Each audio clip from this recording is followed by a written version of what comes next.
Landlord की book में case 3 का बी पार्ट यानी कि 4th ईयर, आपको याद होगा कि सेकेंड ईयर में केस 2 में जो एक्चुअल रॉयल्टी बनी थी वो बनी थी 35,000, जबकि आपको मालूम है कि उनके एग्रीमेंट में लिखा हुआ है कि रॉयल्टी किसी भी साल 50,000 से कम नहीं होगी।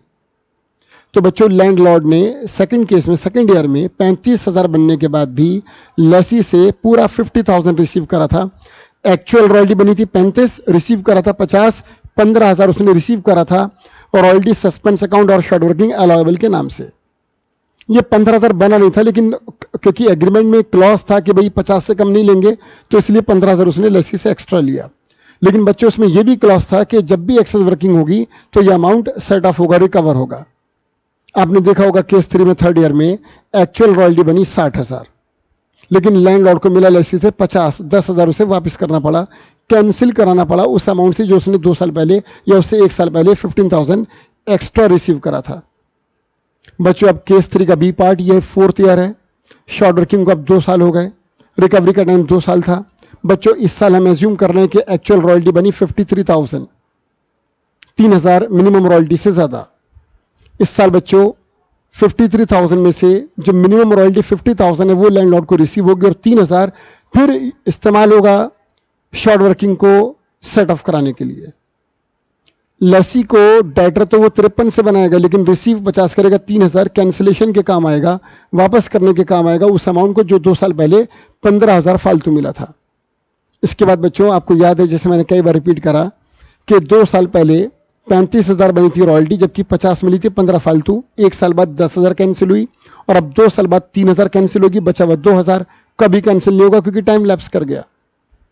और ये 2,000 जो लैंडलॉर्ड के पास अभी है, ये अब उसकी लाइफ टाइम की इनकम है, ये उसे कभी वापस नहीं करना। तो ये 2,000 जो रॉयल्टी सस्पेंस अकाउंट का बैलेंस होगा, ये बच्चों इनकम मानकर पीएनएल के क्रेडिट में ट्रांसफर होगा।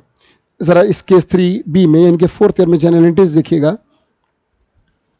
बच्चों first entry lessee account debit, actual royalty बनी है हमारे एग्जांपल के अनुसार 53,000, तो lessee account debit 53,000 to royalty receivable account 53,000 यानी कि एक्चुअल अमाउंट से। इसके बाद बच्चों जो इसमें 3,000 एक्सेस वर्किंग है, इससे royalty suspense account set of होगा। आपने 2 साल पहले रॉयल्टी सस्पेंस अकाउंट को क्रेडिट करा था, आज आप डेबिट करेंगे और वो कैंसिल होगा। Second entry royalty suspense account और short working allowable account debit 3,000 to lessee account 3,000। बच्चों आपने फर्स्ट एंट्री में लेसी अकाउंट को डेबिट करा है 53,000 से, और सेकंड एंट्री में आपने उसको क्रेडिट करा 3,000 से।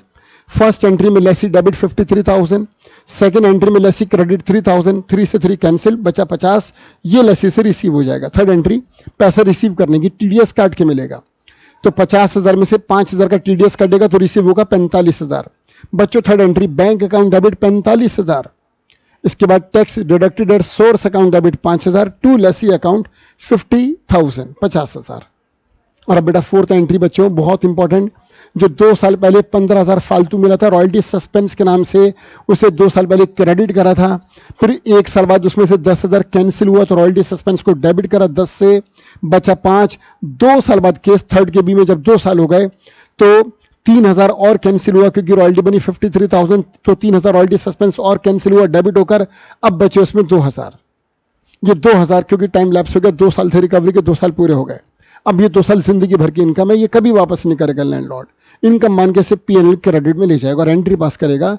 और रॉयल्टी सस्पेंस अकाउंट और शॉर्ट वर्किंग से allowable account debit 2,000 to profit and loss account 2,000। बच्चों ये एंट्री 2,000 से होगी। इसके बाद लास्ट एंट्री जो हमेशा आप करते हैं, फर्स्ट एंट्री में आपने रॉयल्टी रिसीवेबल को क्रेडिट करा था, फर्स्ट एंट्री में आपने रॉयल्टी रिसीवेबल अकाउंट को क्रेडिट करा था 53,000 से, वो इनकम थी। इनकम बच्चों पीएनएल में ट्रांसफर होगी। तो last entry royalty receivable account debit 53,000 to profit and loss account 53,000।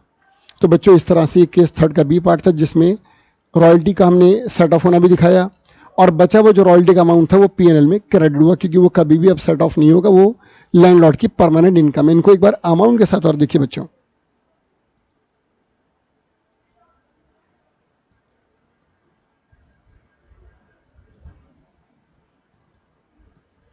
Assume करिए कि जो इस साल बुक्स बिकी हैं वो हैं 1,060, रॉयल्टी पर बुक 50 रुपए, तो रॉयल्टी बनी 53,000, 53,000।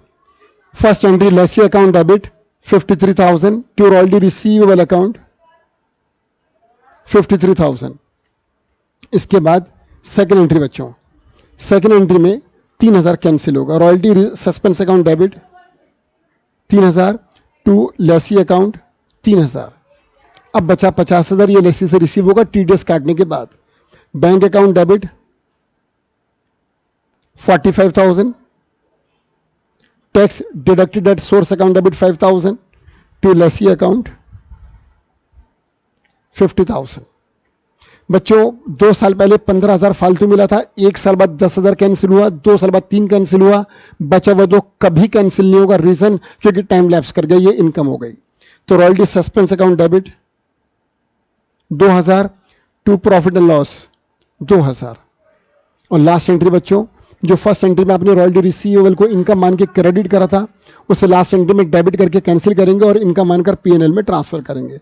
Royalty receivable account debit 53,000 to profit and loss account 53,000।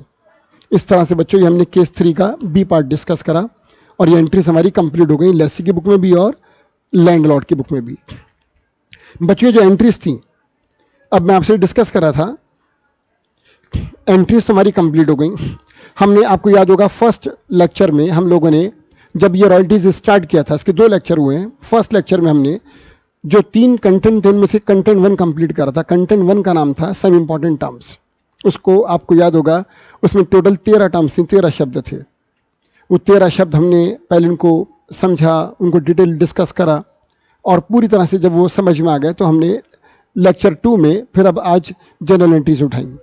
और लेक्चर 2 में बेटा हमने जनरल एंट्रीज डिस्कस करी लेसी की बुक में और लैंडलॉर्ड की बुक में। अब इसमें जो कंटेंट नंबर 3 बाकी है वो है लेजर अकाउंट्स। और मैं आपको ये बात कई बार बता चुका हूं दोस्तों कि एग्जाम्स में लेजर ही आएंगे। तो जो कंटेंट नंबर 3 है वो बहुत इंपॉर्टेंट है और आपके स्टडी मॉड्यूल में टोटल 7 क्वेश्चन है, जिनमें से 5 सॉल्यूशन के साथ हैं और 2 विदाउट सॉल्यूशन हैं। 7 प्रैक्टिकल क्वेश्चन और 7 क्वेश्चन में से किसी भी क्वेश्चन में आपको एंट्रीज पास नहीं करनी दोस्तों। ये 7 क्वेश्चन लेजर के हैं। अगर आप इस चैप्टर के और भी क्वेश्चंस करना चाहें, पास्ट एग्जामिनेशन पेपर्स के क्वेश्चंस करना चाहें, अगर आप एमटीपी आरटीबी के क्वेश्चन देखें, इंस्टीट्यूट की वेबसाइट पर जो वर्कबुक अवेलेबल है उसके क्वेश्चन देखें, तो उसमें भी जो भी क्वेश्चन है रॉयल्टीज के वो सब के सब बच्चों लेजर अकाउंट्स के हैं। तो हमारा जब तीसरा लेक्चर होगा वो लेजर अकाउंट्स पर होगा और हम उसमें क्वेश्चन से स्टार्ट करेंगे, प्रैक्टिकल क्वेश्चन हम सीक्वेंस में करेंगे, क्वेश्चन 1 से लेकर 7 तक।